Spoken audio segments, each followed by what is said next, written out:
The National Weather Service in San Angelo has issued a flash flood warning for western Callahan County in west central Texas, far eastern Taylor County in west central Texas, until 9:30 p.m. Central Daylight Time.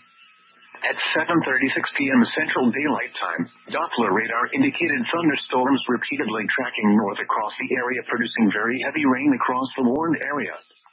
Between 1.5 and 2.25 inches of rain have already fallen. Additional rainfall amounts of 1 to 1.5 inches are possible in the warned area.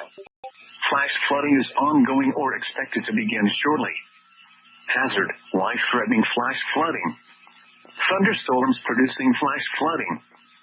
Source: radar.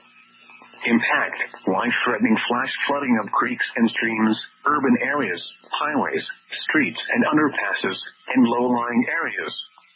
Some locations that will experience flash flooding include Clyde, Baird, Eula, Dudley, and Potosi. This includes Interstate 20 between mile markers 294 and 309.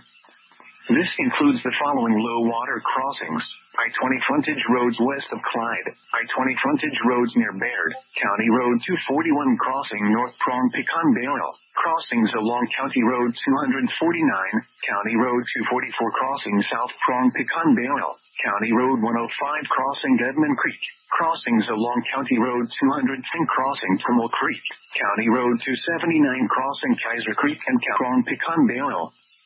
Turn around, don't drown when encountering flooded roads. Most flood deaths occur in vehicles.